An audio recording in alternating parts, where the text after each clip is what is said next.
Hello my dear students, welcome back to Mantis classes. तो आज हम डिस्कस करेंगे हिस्ट्री का अरिहंत का सैंपल पेपर 6। तो चलो स्टार्ट करते हैं सेक्शन ए से। फर्स्ट क्वेश्चन देखेंगे, which of the following Harappan sites are located in Gujarat. तो आपको बताना है कि गुजरात में हड़प्पा की कौन सी साइट जो है वो लोकेटेड है। तो इसका आंसर क्या हो जाएगा, ये हो जाएगा धौलावीरा। ठीक है, तो धौलावीरा जो है वो एक वाटर रिजर्वियर भी है। ये हड़प्पन सिविलाइजेशन के समय पे सबसे ज्यादा जो है पानी को संचित करने के लिए जाना जाता था। ठीक है, यहाँ पे कई सारे ऐसे एविडेंसेस भी मिले हैं कि पानी के स्टोरेज एंड टैंक्स वगैरह जो है ये फाइंड आउट हुए हैं। ओके स्टूडेंट, सेकंड क्वेश्चन देखेंगे, who among the following was the author of the book अर्थशास्त्र। तो इनको तो सब जानते ही होंगे, इनका नाम है चाणक्य और इनको विष्णुगुप्त और कौटिल्य के नाम से भी जाना जाता है। ठीक है, उसके बाद यहाँ पे हमारा आंसर हो जाएगा सी। थर्ड क्वेश्चन देखेंगे, the capital city of Magadha was shifted to Pataliputra during the dash. तो यहाँ पे मगधा की जो कैपिटल है ना पाटलिपुत्र, ये कब शिफ्ट हुई थी? तो ये शिफ्ट हुई थी स्टूडेंट 4th सेंचुरी बीसी के समय पे। पहले जो इनकी कैपिटल थी मगधा, ये थी राजगृह, लेकिन बाद में इसको पाटलिपुत्र शिफ्ट कर दिया जाता है उदयन के द्वारा। और उदयन कौन थे? ये अजात शत्रु के बेटे थे जो हर्यक डायनेस्टी से बिलोंग करते थे। ठीक है, उसके बाद नेक्स्ट क्वेश्चन पे मूव करेंगे। Question number 4, which among the following is correct regarding भक्ति मूवमेंट इन साउथ इंडिया। तो आपको बताना है भक्ति मूवमेंट से रिलेटेड जो है कौन सा यहाँ पे ऑप्शन करेक्ट है। तो पहला देखेंगे, Alvar saints were devoted to the worship of Shiva. तो जो अलवार्स थे, क्या वो शिवा के डिवोटीज थे? तो ये तो गलत हो गया। ठीक है, ये गलत है यहाँ पे। B, Nayanar saints were devoted to the worship of Vishnu. ये भी गलत है। क्यों? क्योंकि नयानार जो थे ना वो शिवा के फॉलोवर्स थे, शिवा के भक्त थे, और अलवार्स जो थे ना ये विष्णु जी के भक्त थे। सी देखेंगे, in order to connect with the masses they utilized vernacular languages for preaching their message. ये बिल्कुल सही है। यहाँ पे जो आपके भक्ति मूवमेंट के जो सेंट्स थे ना, इन्होंने वर्नाकुलर लैंग्वेज यानी लोकल लैंग्वेज के द्वारा लोगों को इकट्ठा किया था, मासेस को इकट्ठा किया था और अपने जो उपदेश है उनको दिया था। ठीक है, उसके बाद डी देखेंगे, यहाँ पे ऐसे कैंसिल हो गया, तो थर्ड आंसर जो है हमारा सी जो है वो करेक्ट हो जाएगा। उसके बाद फिफ्थ क्वेश्चन देखेंगे, identify the character of Mahabharata from the following. तो आपको बताना है कि यहाँ पे जो दो सेंटेंसेस दे रखे हैं ना, तो ये किस पर्सन से रिलेट करते हैं। तो पहला बोल रहा है a favourite student of Dronacharya. तो ये द्रोणाचार्य के फेवरेट स्टूडेंट है, तो आप समझ ही रहेंगे कौन है। एंड सेकंड बोल रहा है blessed by Dronacharya to be unrivalled among his pupils. तो यहाँ पे क्या है, द्रोणाचार्य ने बोला था कि तुम्हारे मुकाबले जो है वो कोई भी शिष्य नहीं बन पाएगा मेरा, तुम सबसे सर्वश्रेष्ठ रहोगे, सबसे उत्तम मेरे स्टूडेंट रहोगे। ठीक है, तो ये है द्रोणाचार्य और ये है अर्जुन, और यहाँ पे जो है इनके स्टूडेंट्स खड़े हुए हैं। तो सिक्स्थ क्वेश्चन देखेंगे, the statue of Shalabhanjika given in the picture below is found in. तो ये जो शाल भंजिका की जो पिक्चर है ना, ये एक्चुअली कहाँ पे फाउंड की गई है? ये सांची स्तूपा है ना, जो वहां के जो ईस्टर्न गेटवे है जहां से एंट्री होती है, वहां पे इस तरीके का स्टैचू बना हुआ है। और बोला जाता है कि ये बुद्धिस्ट धर्म में जो माया थी ना, जो महामाया, जो किसकी मदर थी? ये गौतम बुद्धा की मदर थी, तो इनको डिनोट किया जाता है, इनको बोला जाता है शाल भंजिका। मतलब ये जो बुद्धिस्ट धर्म में एक लेडी है जो एक तरीके से ट्री से जो है झूल रही है। तो यहाँ पे हमारा आंसर हो जाएगा Sanchi Stupa. And seventh question देखेंगे, identify the river that fulfilled most of the water requirements of the Vijayanagara empire. तो विजयनगर एम्पायर की सबसे जो मोस्ट पॉपुलर रिवर रही है, जो बहुत मतलब पानी का जो सोर्स है विजयनगर में आता था, तो वो भाई ये है तुंगभद्रा रिवर। ये किसकी ट्रिब्यूटरी है? ये कृष्णा रिवर की ट्रिब्यूटरी है। देन एट्थ क्वेश्चन पे मूव करेंगे, consider the following statement is correct about the traditional of Lingayat. तो आपको इसमें से करेक्ट बताना है कि लिंगायत ट्रेडिशन से कौन सा जो स्टेटमेंट है वो बिल्कुल सही है। तो फर्स्ट देखेंगे, Lingayat did practice funerary rights. तो जो लिंगायत थे, क्या वो क्रियाक्रम वाला काम करते थे क्या? जो इंसान के मरने के बाद जो क्रीमेशंस वगैरह किए जाते हैं, तो ये तो ऐसा नहीं था, वो नहीं करते थे, वो लोगों को बरेड करते थे। एंड सेकंड है, they questioned the theory of rebirth. क्या उन्होंने रीबर्थ की थ्योरी पे क्वेश्चन किए हैं? बिल्कुल किए हैं, क्योंकि ये लोग बिल्कुल बिलीव नहीं करते थे रीबर्थ के ऊपर। एंड थर्ड है, they believe that after the death the devotees will be united with Shiva.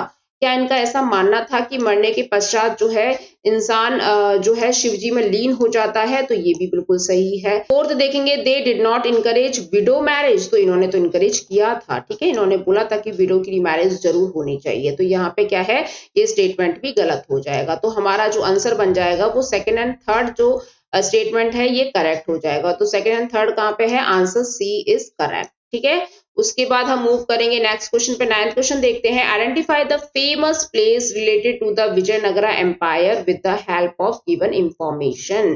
तो विजयनगर एम्पायर से रिलेटेड आपको ये दो सेंटेंसेस पढ़ने हैं। It is situated on the bank of Tungabhadra river in Karnataka. तो तुंगभद्रा रिवर पे ही बना हुआ था विजयनगर एम्पायर, उसके किनारे पे। And it is declared as UNESCO world heritage site. तो ये है हम्पी, यहाँ पे विठला टेम्पल बना हुआ है और यहाँ पे जो है कैसे गोपुरम बना हुआ है, ठीक है ना। तो ये प्लेस जो है ये यूनेस्को की हेरिटेज साइट में रजिस्टर्ड है। 1986 में इसको रजिस्टर्ड किया गया था। देन आंसर हो जाएगा ए। एंड 10th क्वेश्चन देखेंगे। Given below are two statement, one label as assertion and other label is reasoning. ठीक है, तो ये तो आने ही आने हैं भाई, असर्शन रीजनिंग के क्वेश्चंस को पक्का तैयार करके जाना है आपको। ठीक है, तो असर्शन क्या बोल रहा है। इन 1949 most Muslim member of the constituent assembly were against the idea of separate electorate. ये सही बात है। मुस्लिम लीग के जो मतलब मुस्लिम मेंबर्स थे ना, वो एक तरीके से अगेंस्ट भी हो गए थे सेपरेट इलेक्टोरेट के। उनमें से क्या है, सबसे फेमस जो मुस्लिम मेंबर हैं वो है मौलाना अब्दुल कलाम आजाद। रीजन क्या है इसका। They were of the view that the Muslim must take active part in the democratic process to have a decisive in the political system. तो इनका मानना था कि भाई हमको जो है डेमोक्रेटिक प्रोसेस में मतलब एक तरीके से अपना पार्टिसिपेशन जरूर देना चाहिए, क्योंकि हम लोकतांत्रिक कंट्री में रहते हैं। तो इस तरीके से इन्होंने बोला था, लेकिन ऐसा मुस्लिम लीग पे कोई ऐसा असर पड़ता नहीं है। ठीक है ना, तो वो फिर पार्टीशन हो ही जाता है। तो यहाँ पे जो है हमारे ये दोनों ही स्टेटमेंट करेक्ट है एंड आर जो है इसकी करेक्ट एक्सप्लेनेशन है, तो इसलिए आंसर हो जाएगा हमारा ए।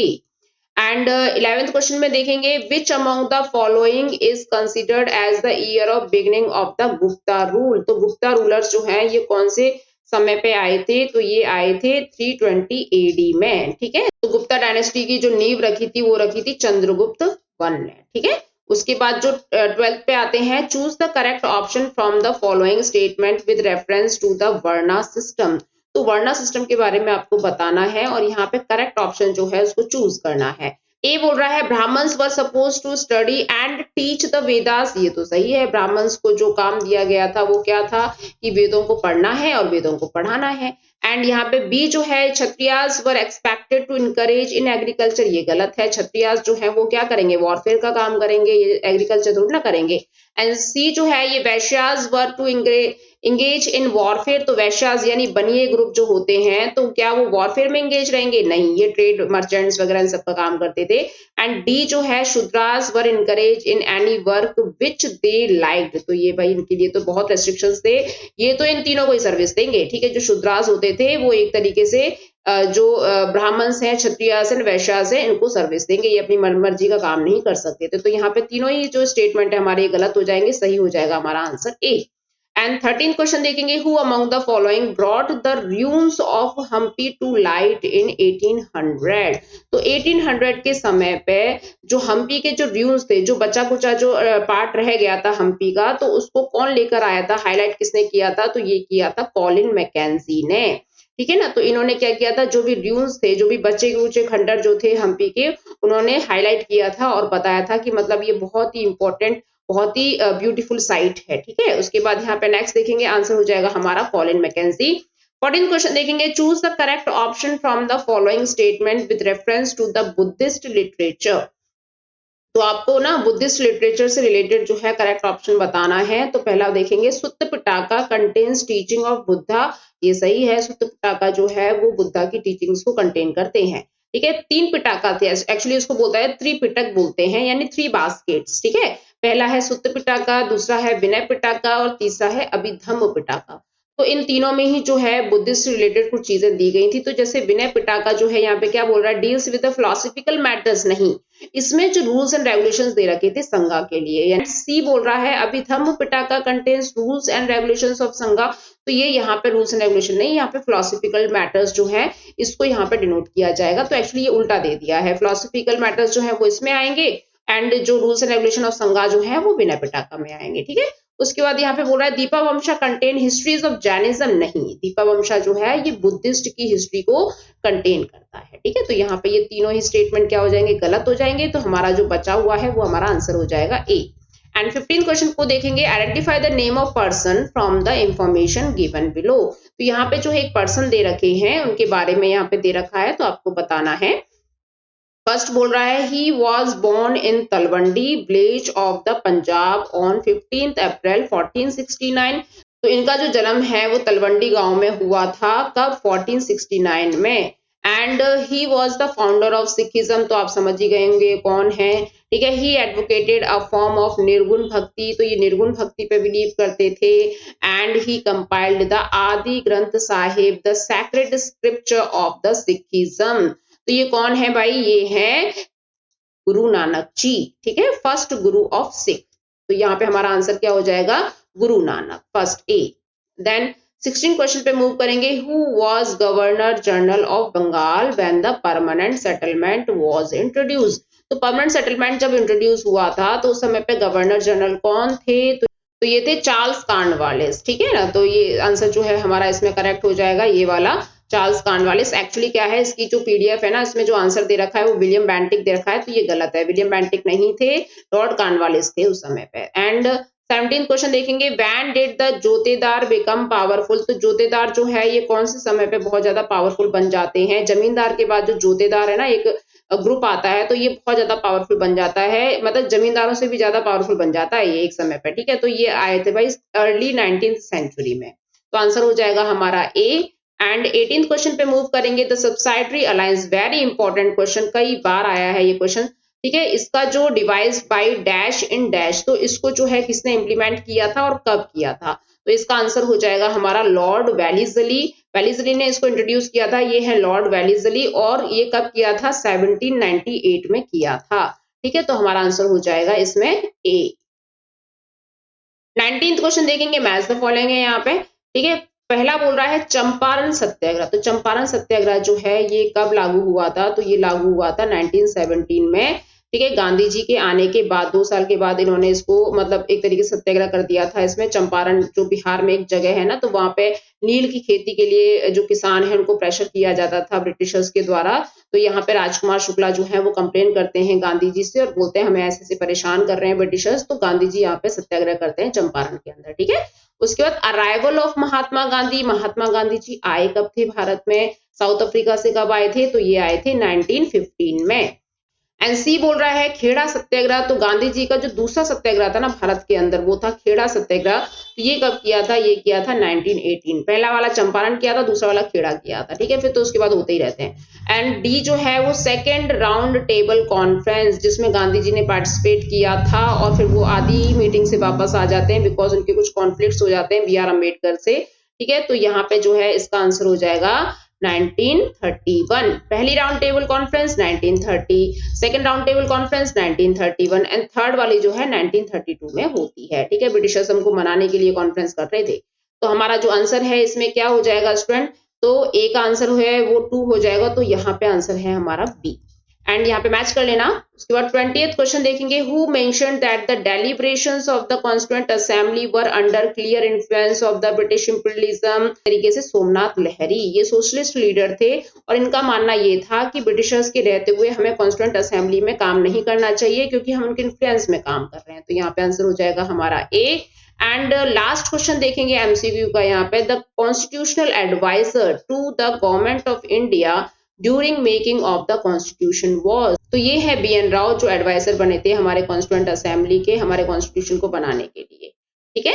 अब मूव करेंगे सेक्शन बी पे। तो 22nd क्वेश्चन देखेंगे। Explain any 3 notions of kingship during the Kushanas and the Gupta empire. तो यहाँ पे क्या है ना, आपको 3 विचार बताने हैं अपने कि किस तरीके से जो Kushan rulers and Gupta rulers जो है वो रूल किया करते थे। तो इसका आंसर देख लेंगे। तो यहाँ पे क्या है ना, कुछ पॉइंट्स दे रखे हैं इनकी एम्पायर के बारे में कि किस तरीके से पता लगता है। तो जो कुशान डायनेस्टी थी एंड गुप्ता डायनेस्टी थी, दोनों ही अपने कॉइन्स यानी अपने गोल्ड के सिक्कों के लिए जाने जाते थे और उनके स्कल्पचर्स के लिए भी जाने जाते थे, ठीक है। एंड यहाँ पे देखेंगे लार्ज स्टैचूज मिले हैं कुशान डायनेस्टी के। जो राजा कनिष्क थे ना, तो उनका स्टैचू मिला है मथुरा के अंदर, जिनमें हेड नहीं है, ठीक है। तो यहाँ पे बता रहा है वही चीज कि किस तरीके से इनके जो एविडेंसेस हैं वो ट्रेस्ड हुए हैं। एंड ये अपने आप को क्या बोलते थे कि हम जो है वो देवपुत्र हैं, यानी अपने आप को वो गॉड के जैसा साबित करना चाहते थे। देवपुत्र इन्होंने अपने आप को टाइटल दिया था, यानी सन ऑफ गॉड, ठीक है। तो ये यहाँ से हमें क्या पता लगा, इनके स्टैचूज वगैरह इस तरीके से बनाए गए हैं, बहुत लार्ज लार्ज इनके स्टैचूज रहे हैं। एंड गुप्ता डायनेस्टी जो है इसमें हम देखेंगे कि कुछ लिटरेचर्स, कॉइन्स एंड इंस्क्रिप्शंस के द्वारा भी पता लगता है। जैसे अगर हम देखें गुप्ता डायनेस्टी में तो प्रशस्ति लिखने का बहुत प्रचलन था, ठीक है। प्रशस्ति क्या होता है, जो राजा का प्रेज होता है, राजा का बखान होता है, जो उनके पोइट्स होते हैं, उनके जो कवि होते हैं दरबार के अंदर, तो वो राजा के बारे में उनकी अच्छाइयां लिखते हैं, उनके गुणगान लिखते हैं, राजा ने क्या क्या अचीव किया, ये सारी चीजें। तो यहाँ पे एक सबसे फेमस जो प्रशस्ति है उसका नाम है प्रयाग प्रशस्ति। तो ये हरिशेन ने लिखी थी और ये किसके लिए लिखी थी, राजा समुद्रगुप्त के लिए लिखी थी, ठीक है। तो ये कहाँ के राजा थे, ये इलाहाबाद के राजा थे, यानी प्रयाग के राजा थे, और ये जो है संस्कृत में लिखी गई है। तो ये डाल देना स्टूडेंट्स आप ये पूरे पॉइंट्स। अब मूव करेंगे 23rd क्वेश्चन पे। तो यहाँ पे क्वेश्चन बोल रहा है discuss how basic teaching of Kabir was influenced by best tradition of Hinduism and Islam. तो जैसा कि हम लोगों ने सुना है कि कबीर जी का कोई धर्म नहीं था, वो किसी भी धर्म से श्योर नहीं थे कि कौन से धर्म से ताल्लुक रखते थे, लेकिन उन्होंने बहुत ज्यादा जो है रिलीजियस चीजों में रिफॉर्मेशन लेकर आए थे। इन्होंने सुपरस्टिशियस चीजों को हटाने की बहुत ज्यादा कोशिश भी की थी एंड प्रमोशन भी किया था हिंदू मुस्लिम यूनिटी के बारे में, ठीक है। उनके जो थॉट्स हैं वो हिंदू मुस्लिम्स को लेकर मतलब एक ही जैसे थे। जैसे कि इन्होंने बोला है कि अल्लाह हो, चाहे खुदा हो, चाहे हजरत हो, चाहे पीर हो, ये एक ही गॉड है, ठीक है ना। मतलब आप जो है जितने भी नाम लेते हो अपने गॉड के, वो एक ही गॉड है, यानी सबका मालिक एक, इस तरीके से है। और इन्होंने कुछ वेदांतिक ट्रेडिशंस भी लिए हैं, जैसे कि अलग है, अलग का मतलब क्या होता है, जैसे अनसीन होता है, जो दिखाई नहीं देता है, ठीक है।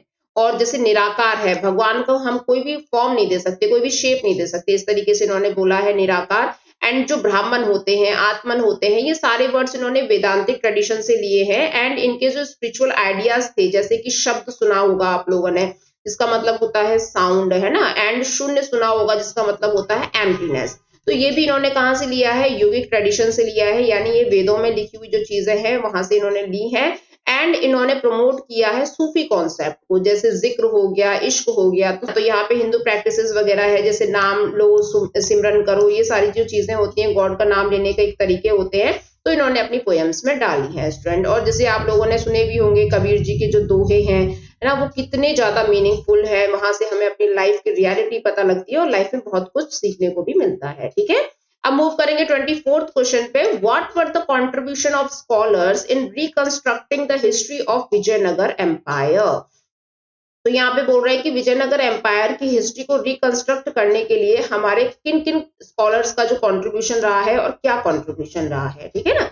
तो ये आपको बताना है। तो जैसे अगर हम कुछ कंट्रीब्यूशन देखें स्कॉलर्स के द्वारा, तो यहाँ पे जो बहुत सारे ऐसे डॉक्यूमेंट्स रिकवर्ड किए गए हैं जहां से विजयनगर एम्पायर के बारे में पता लगता है कि वहाँ की रोड्स कैसी हुआ करती थी, वहाँ के रास्ते कैसे होते थे, वहाँ के बाजार कैसे होते थे। तो ये सारी चीजें जो है हमें आर्कियोलॉजिकल एक्सपेडिशन से पता लगे हैं स्टूडेंट। एंड यहाँ पे जो कुछ स्कॉलर्स के नाम भी आप डाल सकते हो, जैसे कि जॉर्ज मिकाले हैं, है ना, एंड MS नागराजा राव करके हैं। तो ये स्कॉलर्स के नाम है जहाँ पे इन्होंने बहुत ज्यादा अपना जो है वो हार्डवर्क लगाया है, बहुत साल अपने दिए हैं इन सब चीजों की रिसर्च के लिए।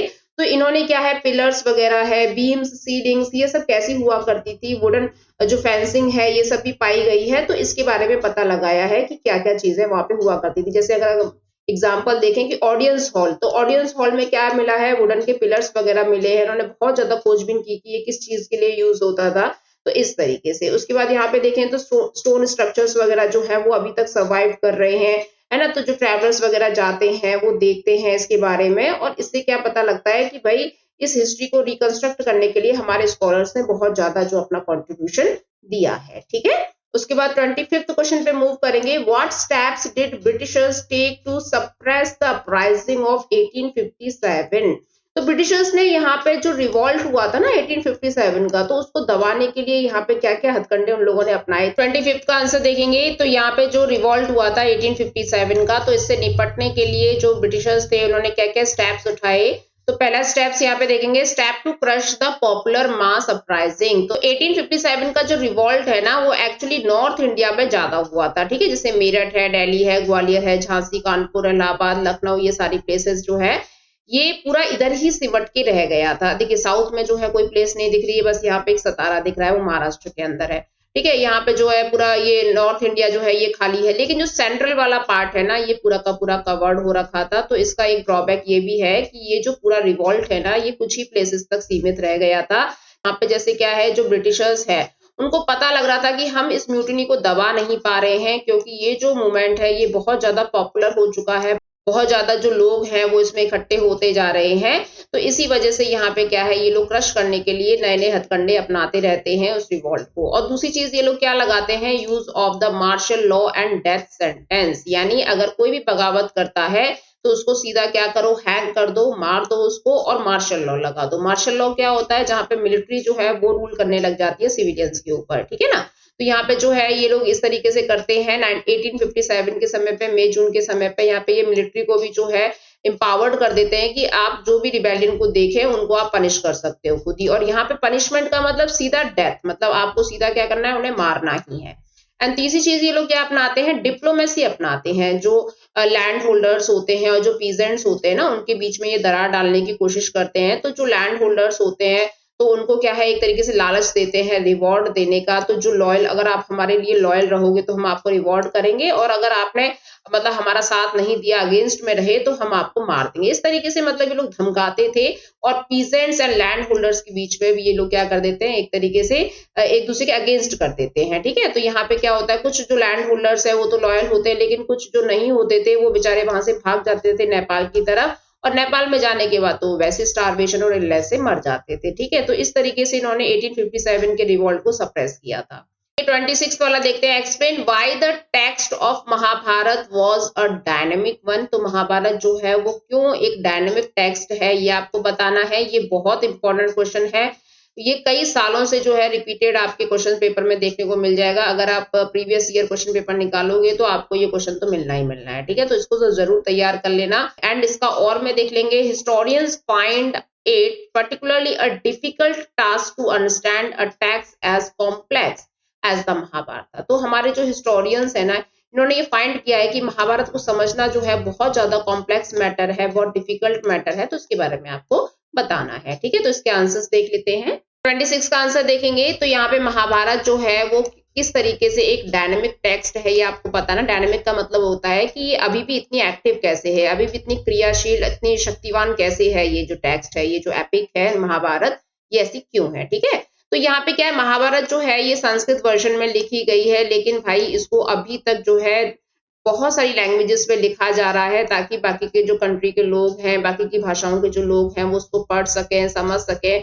लास्टली जो है वो सुधांकर जी ने जो इसको एक नए वर्जन में पब्लिश किया था। तो ये सारी जो चीजें हैं इसमें बता रखी है कि महाभारत जो है वो अभी तक एक क्रियाशील, एक डायनेमिक टेक्स्ट बना हुआ है, क्योंकि ये कई सारी लैंग्वेजेस में लिखा जाता है, पढ़ा जाता है, और इसके वर्जन्स भी नए नए आते रहते हैं। एंड और में हमने क्या देखा था कि जो हिस्टोरियंस हैं उनको क्या क्या प्रॉब्लम्स फेस करनी पड़ रही हैं इस महाभारत के बारे में, क्या क्या इनकी कॉम्प्लेक्सिटी आ रही है।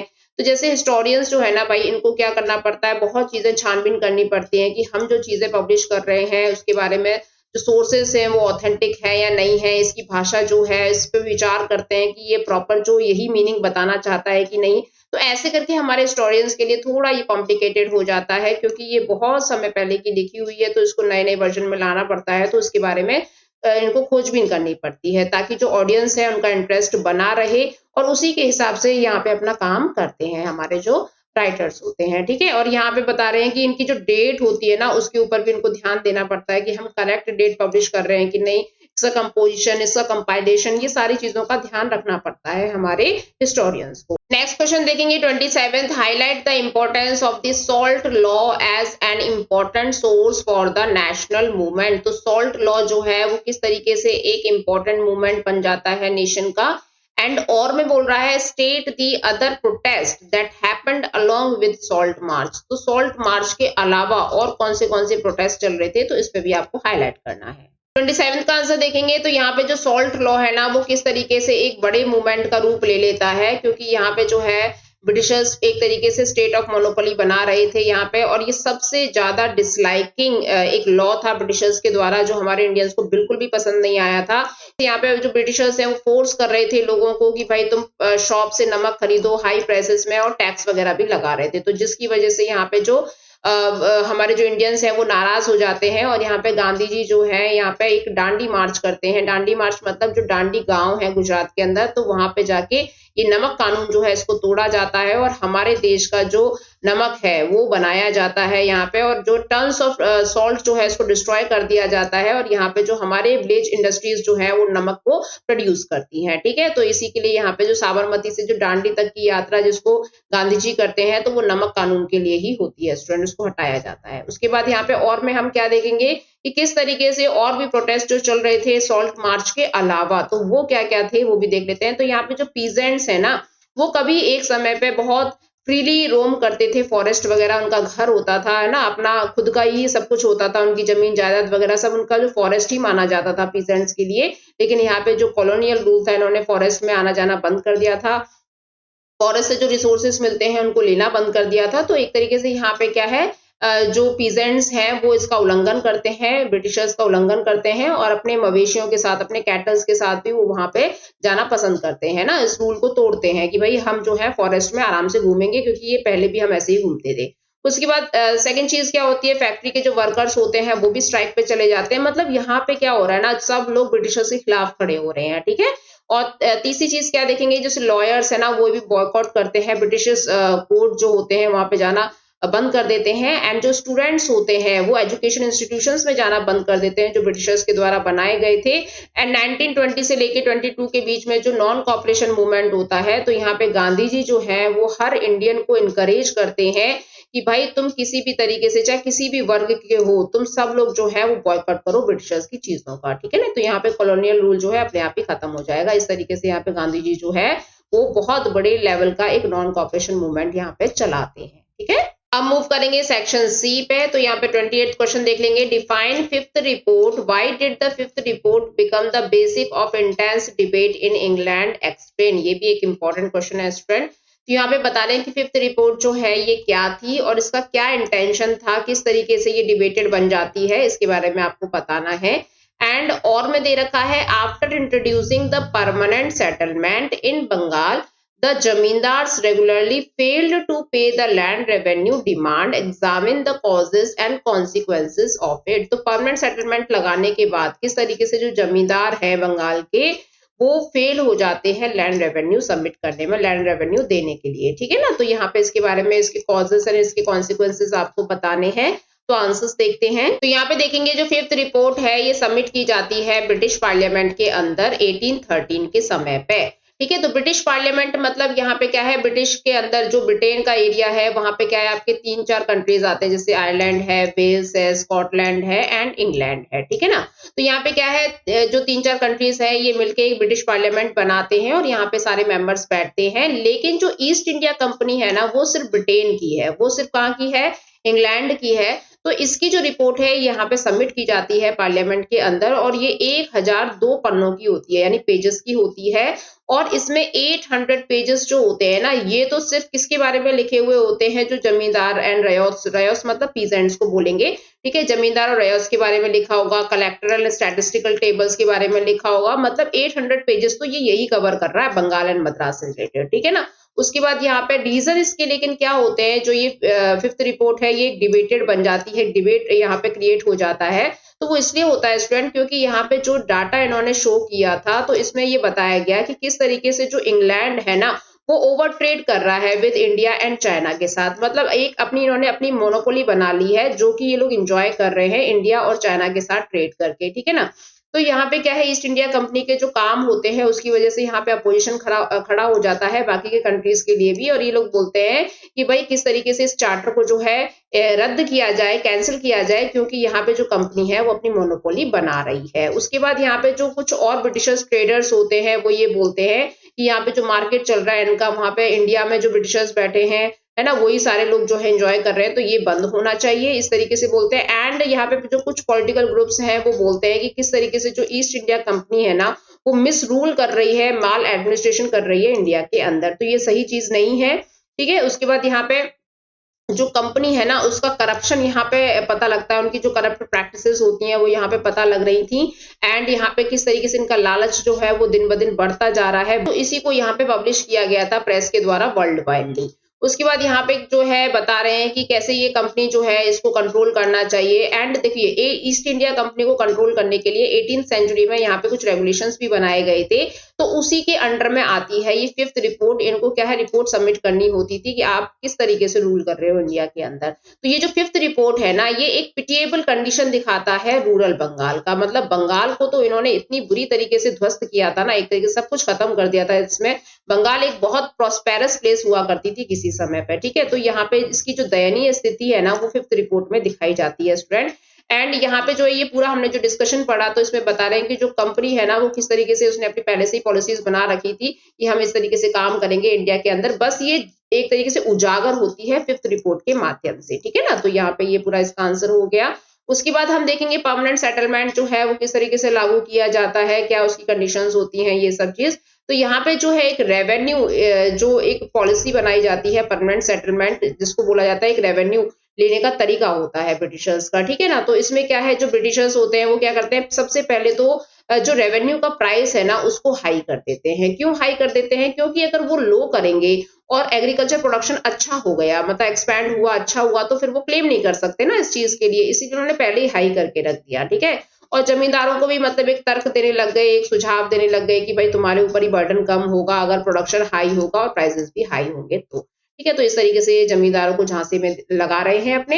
एंड सेकेंडली यहाँ पे क्या हुआ, जो 1790s के समय पे जो रयोट्स थे ना, वो बेचारे क्या है, पे नहीं कर पा रहे थे, अपने जो ड्यूज हैं वो जमींदार को पे नहीं कर पा रहे थे, क्योंकि उनका एग्रीकल्चर प्रोडक्शन जो है बहुत ज्यादा डिप्रेस्ड हो गया था, बेकार हो गया था। तो फिर वो कहाँ से रेवेन्यू जो है वो दे पाएंगे, टैक्स जो है वो दे पाएंगे, ठीक है ना। तो इस तरीके से यहाँ पे चीजें होती है। उसके बाद थर्डली जो है यहाँ पे बोला जा रहा है कि कैसे रेवेन्यू जो है उसको फिक्स्ड कर दिया जाता है ब्रिटिशर्स के द्वारा। ये पूरा परमानेंट सेटलमेंट जो है ये लॉर्ड कॉर्नवालिस ने लगाया था 1793 के समय पे। तो यहाँ पे जो है रेवेन्यू फिक्स कर दिया जाता है और ये भी बोल दिया जाता है कि भाई आपको कि सूरज ढलने से पहले इस डेट तक जो है पैसा आ जाना चाहिए, ठीक है। तो जो टैक्स है ना वो पूरा का पूरा इन लोगों को मिल जाना चाहिए, मतलब पूरा रेवेन्यू जो है इनका जनरेट हो जाना चाहिए। और यहाँ पे जो है ये जमींदारी अगर ये नहीं कर पाते हैं जमींदार, तो जो जमींदारों की जो प्लेस होगी ना, जो भी उनका प्रॉपर्टी होगा उसको ऑक्शन कर दिया जाएगा, उसकी नीलामी कर दी जाएगी, उसकी बोली लगा दी जाएगी, वो बिक जाएगी, ठीक है ना। तो इस तरीके से जमींदारों को मतलब अंडर प्रेशर में रखते थे। और जमींदार जो है वो बेचारे क्या है, फिर रयोस पे जो भी है किसी भी तरीके से वहां से जो रेवेन्यू लेने की फिराक में रहते थे, ठीक है। और फोर्थली कंडीशन यहाँ पे हम क्या देखेंगे, कैसे जो जमींदारी सिस्टम है ना उसको ये लोग क्या कर देते हैं, खत्म करने की कोशिश करते हैं, एक लिमिटेशन ही लगा देते हैं जमींदारों के ऊपर, ठीक है ना। यहाँ पे हमने जमींदारों की ड्यूटी तो देख ली कि किस तरीके से वो रेवेन्यू को कलेक्ट किया करते थे, लेकिन इसके क्या नतीजे निकलते हैं वो भी देख लेते हैं। तो यहाँ पे जो जमींदारों के जो ट्रुप्स हुआ करते थे ना, जो उनकी आर्मी वो लोग रखते थे, वो क्या है, बैन कर दिया जाता है। और उनकी जो कस्टम ड्यूटी है, जो सीमा शुल्क है, उसको भी हटा दिया जाता है। और जो उनकी कचहरीज वगैरह होती थी उसके ऊपर भी सुपरविजन के लिए ये एक कलेक्टर को अपॉइंट कर देते हैं ब्रिटिशर्स, ठीक है। उसके बाद यहाँ पे जो है ये पावर को किस तरीके से लॉस्ट करते जा रहे थे जमींदार जो है, इनकी जो लोकल जस्टिस है वो खत्म हो जाता है, लोकल पुलिस जो है उसको भी खत्म कर देते हैं। और यहाँ पे जो है कलेक्ट्रेट की जो पोजीशन है वो एमर्ज हो जाती है। एंड जो ऑफिसर होता है जमींदार का, जिसको अमला बोला जाता था ना, तो ये क्या करता था, ये टाइम टू टाइम जो है गांव की विजिट करता था, वहां पे कलेक्शन वगैरह करता था टैक्सेस का। तो ये सारा जो प्रोसेस है यहाँ पे चलता था। और यहाँ पे क्या है, बैड हार्वेस्टिंग होने लग जाती है, मतलब फसल अच्छी नहीं होती है, प्राइस बहुत ज्यादा हाई कर दिया जाता है रेवेन्यू लेने का, ठीक है। तो इसकी वजह से जो रयोट्स हैं वो बेचारे कहाँ से जो टैक्स को पे कर पाएंगे जमींदार को, ठीक है ना। तो ये प्रॉब्लम यहाँ पे आती है।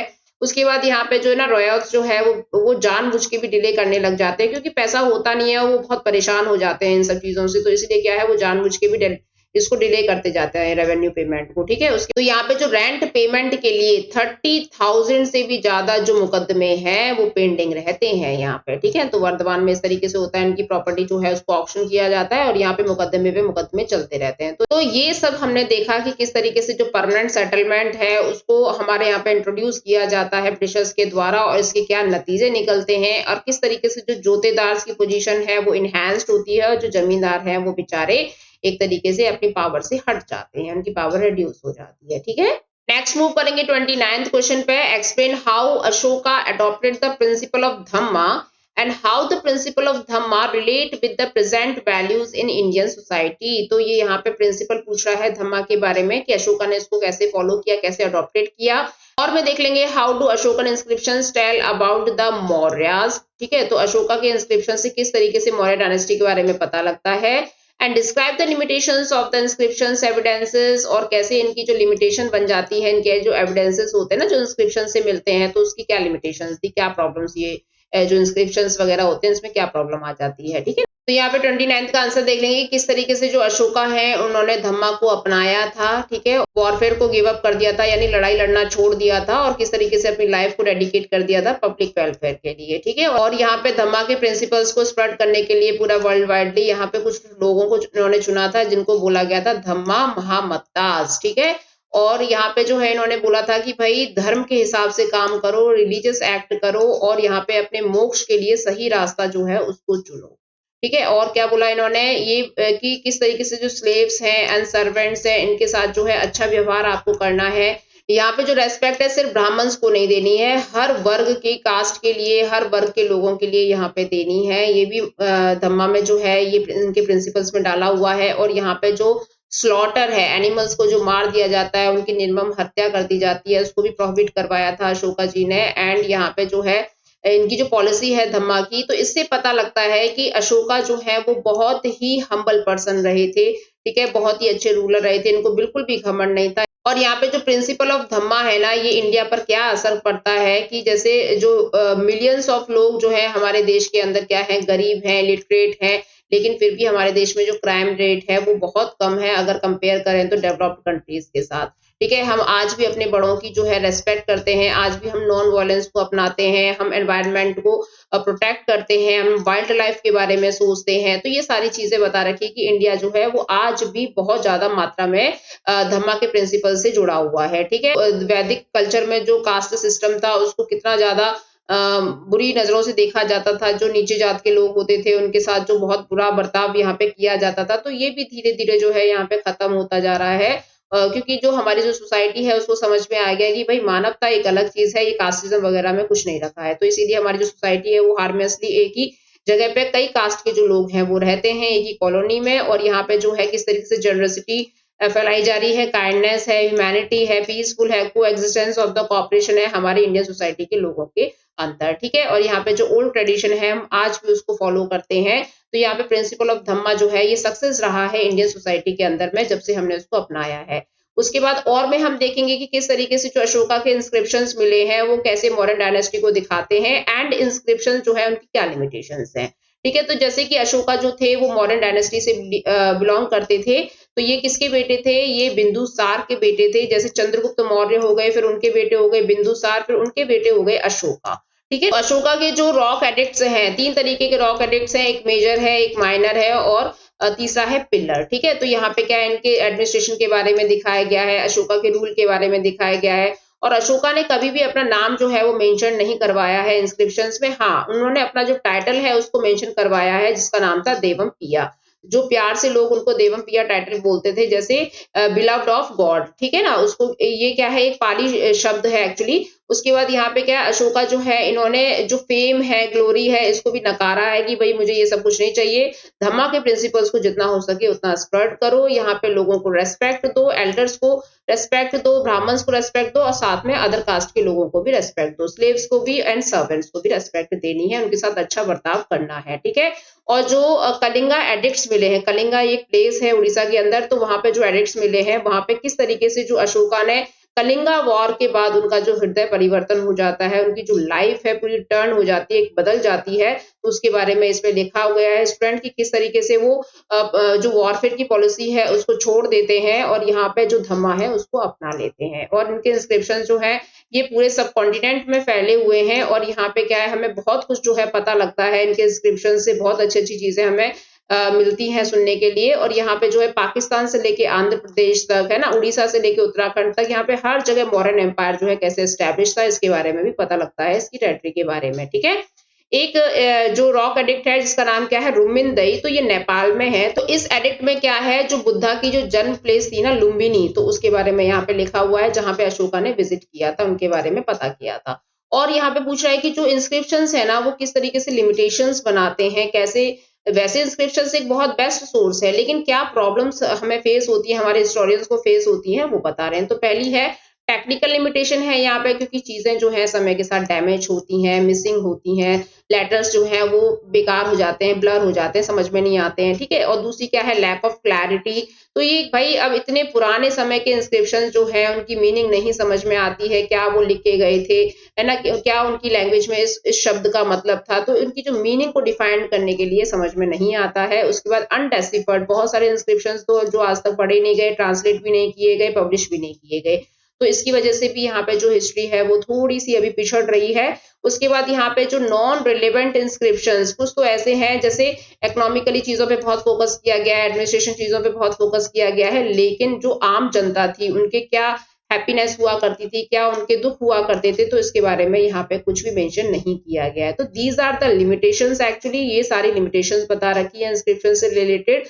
और भी सोर्सेस थे जो हम एम्पायर के बारे में पता कर सकते हैं, जैसे कॉइन्स हो गए, रिकॉर्ड्स हो गए, है ना, मटेरियल रिमेन्स जो भी बच गए हैं, उससे भी हम क्या है एम्पायर के बारे में पता कर सकते हैं, उनकी हिस्ट्री के बारे में पता कर सकते हैं। 30th क्वेश्चन देख लेंगे, what was tantric worship and mention about the various beliefs and practices that emerged during the bhakti period and also highlight the difference in these belief system. तो यहाँ पे आपको तांत्रिक वर्शिप के बारे में बताना है, उनके बिलीव्स एंड उनकी प्रैक्टिसेस के बारे में बताना है कि किस तरीके से भक्ति पीरियड के समय पे देखे गए थे, ये सारी चीज आपको मेंशन करनी है। देन और में देख लेंगे, right in detail about the various architectural tradition that inspire and cause a synthesis in the architecture of the Vijayanagara. तो विजयनगर के आर्किटेक्चर के बारे में आपको बताना है, उसकी ट्रेडिशन के बारे में आपको बताना है। 30th का आंसर देख लेंगे, तांत्रिक प्रैक्टिसेस जो है ये क्या होती हैं, तो ये गॉडेस की पूजा करते हैं जो तांत्रिक प्रैक्टिसेस करते हैं। एंड यहाँ पे क्या है, लोगों के लिए ये ओपन है, मतलब इसमें ऐसी कोई बाउंडेशन नहीं है कि सिर्फ जेंट्स ही कर सकते हैं, ये दोनों के लिए है, मैन एंड विमेन, और इसमें कोई कास्टिज्म, कोई क्लास जो है इतना वैरी नहीं करता है। इनके जो बिलीव्स होते हैं ना, ये थोड़े डिफरेंट होते हैं एक्चुअली, पर भक्ति मूवमेंट के समय पे इनके बिलीव्स जो हैं वो देखे गए थे। बुद्ध यहाँ पे क्या है, जैसे वैदिक कल्चर में क्या होता है, जैसे हमारे जो डायटीज होते हैं वो कौन कौन होते हैं, इंद्रा, अग्नि एंड सोमा, ये इनकी पूजा की जाती है, यानी प्रकृति की पूजा की जाती है। लेकिन जो तांत्रिक प्रैक्टिस के लोग होते हैं, इनकी जो बिलीव्स होते हैं वो थोड़े डिफरेंट होते हैं। जैसे देखिए इधर ये कुछ मंदिरों में जो है आज भी इस तरीके की पूजा की जाती है, जैसे खजुराहो जो टेम्पल है ना, तो उसको हम देख सकते हैं इसमें। तो तंत्र विद्या के जो लोग होते हैं उनका मानना ये है कि जो डिवोटी है ना, वो अपने डायटीज को खुद चुन सकता है कि उसे किस तरीके से पूजा पाठ करना है, ठीक है। तो यानी जो वर्शिप करने का जो तरीका है ना डायटीज का, वो इनका थोड़ा सा डिफरेंट है। इसमें ये क्या है, एक्सट्रीम लव एंड रिस्पेक्ट दिखाते हैं अपने डायटीज के प्रति, ठीक है। तो यहाँ पे ये सारी चीजें बताई गई हैं, आप इसको पढ़ लेना। उसके बाद हम नेक्स्ट क्वेश्चन में देखेंगे, विजयनगर एम्पायर जो है ये अपने आर्किटेक्चरल फीचर्स के लिए कैसे जाना जाता था। तो यहाँ पे जैसे इसकी टेम्पल्स बिल्डिंग बहुत अच्छी हैं, इसकी हिस्ट्री रही है टेम्पल्स बिल्डिंग के लिए, तो ठीक है ना। और यहाँ पे जितने भी राजा आए हैं तो उन्होंने अपने डायटीज के लिए, जैसे विठला टेम्पल है, विरूपक्षा टेम्पल है, इन सबको बनवाया गया है। कोई जो शिव जी के भक्त हैं, कोई जो विष्णु जी के भक्त हैं, तो उसके हिसाब से इन्होंने अपना जो डिवोशन है वो दिखाया है, ठीक है। उसके बाद ये लोग जो है अपने लिंक बताते हैं, गॉड से बहुत ज्यादा हम कनेक्टेड रहे हैं, और ये अपने आप को हिंदू सूत्रदान करके बताते थे। सूत्रदान का मतलब होता है सुल्तान, ठीक है, ये एक अरबी शब्द है। तो जैसे कृष्ण देव राय जो है वो अपने को हिंदू सुल्तान के नाम से जो है वो बुलवाते थे, मतलब मैं एक हिंदू का सुल्तान हूँ, इस तरीके से। उसके बाद यहाँ पे जो है कुछ ट्रेडिशंस एंड कुछ ट्रांसफॉर्म यहाँ पे बताए गए हैं। अब मूव करेंगे सेक्शन डी पे। तो यहाँ पे जो है सोर्सेज दे रखे होंगे स्टूडेंट, 3 सोर्सेज आपको मिलेंगे 4-4 नंबर के। तो यहाँ पे जो है ये देखिए, ये जो सोर्स दे रखा है ये कितना छोटा है, 31st वाला।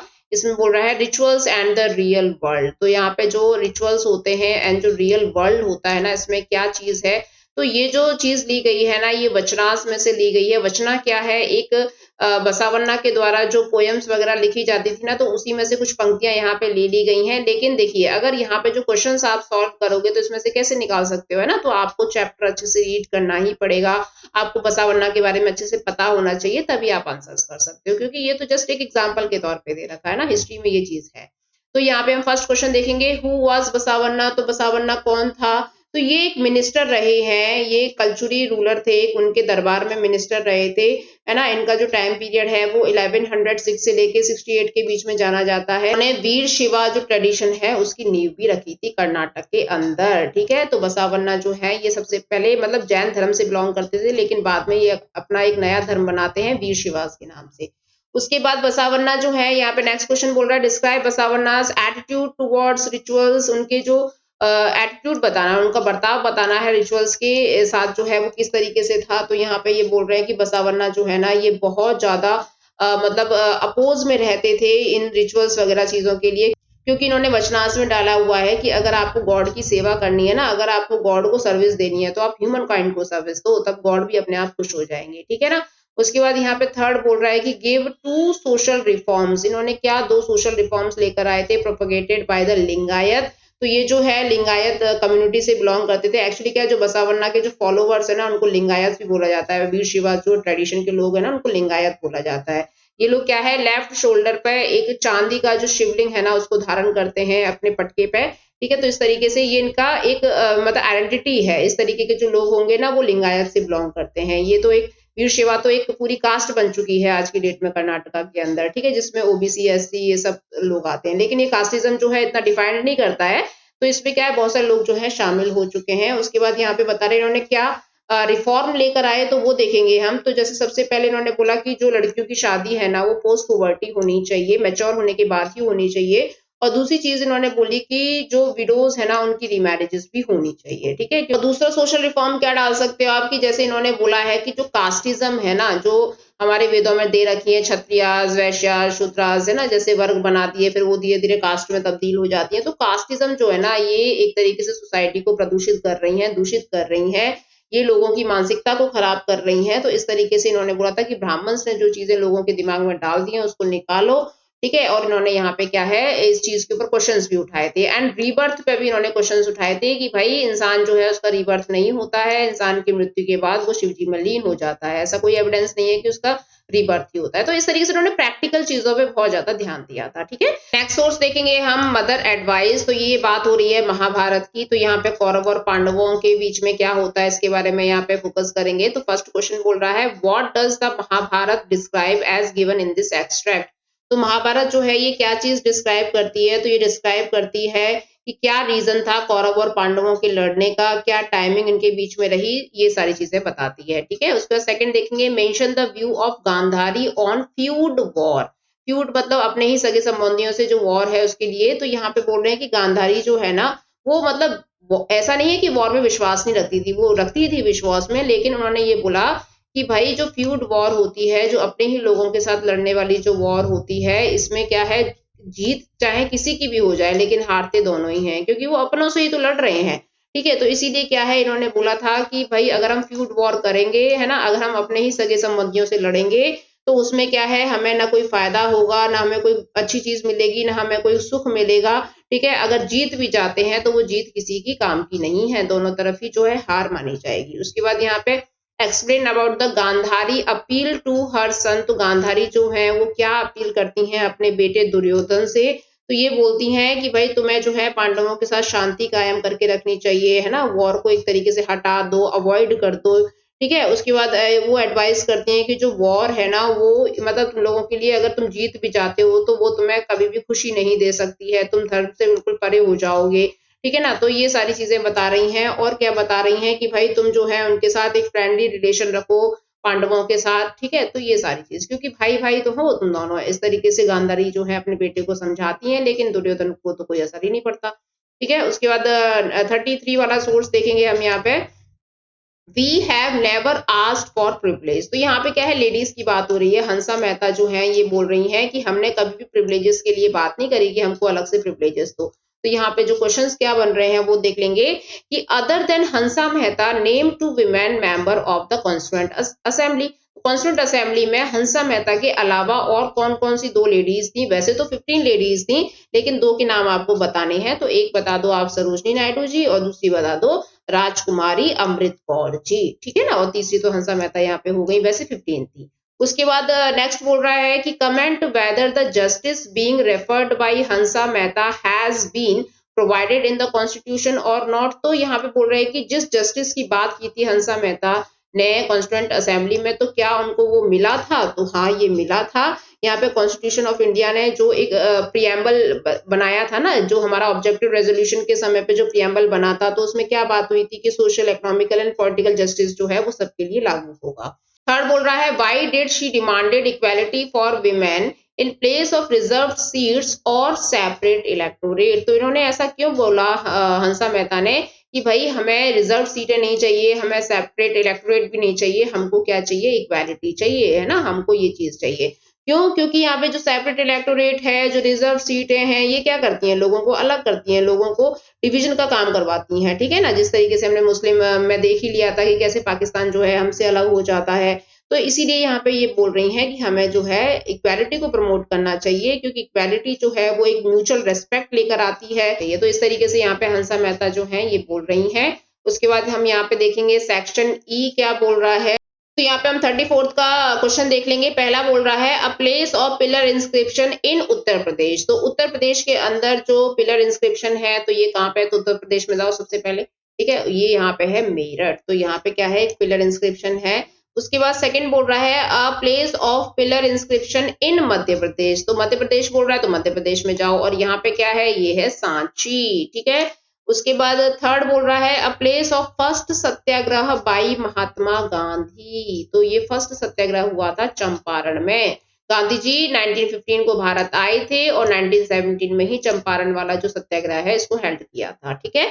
उसके बाद नेक्स्ट है यहाँ पे reason of Krishna Deva Raya kingdom. तो कृष्ण देव राय का किंगडम क्या है, विजयनगर एम्पायर, ओके। तो ये कर्नाटक में आ जाएगा यहाँ पे कृष्ण देव राय वाला एरिया। उसके बाद नेक्स्ट है यहाँ पे identify the following Indus valley sites marked 1 and 2। तो आपको ना इंडस वैली की साइट्स जो है यहाँ पे लोकेट करके दे रखी होंगी। 1 यहाँ पे दे रखा है तो यहाँ पे आपको बताना ये पाकिस्तान में है हड़प्पा, एंड 2 वाली जो है ये लोकेट कर रखी है तो भाई ये एक ही है डॉकयार्ड, ये है लोथल। तो ये दोनों ही जो साइट्स हैं ये क्या है, इंडस वैली सिविलाइजेशन से रिलेटेड है, ठीक है स्टूडेंट्स। तो यहाँ पे आपका सैंपल पेपर 6 भी कंप्लीट होता है। इसकी जो पीडीएफ है वो आपको टेलीग्राम चैनल पे मिल जाएगी, तो वहां पे जाके आप सारे जो आंसर्स हैं उनको देख सकते हो, अपने क्वेश्चंस को क्रॉस चेक कर सकते हो। आपको क्वेश्चन पढ़ के आंसर खुद लिखना है। ये जस्ट मैंने एक्सप्लेन तो कर दिया है, लेकिन आपको क्वेश्चन पढ़ के आंसर राइटिंग की प्रैक्टिस करनी है।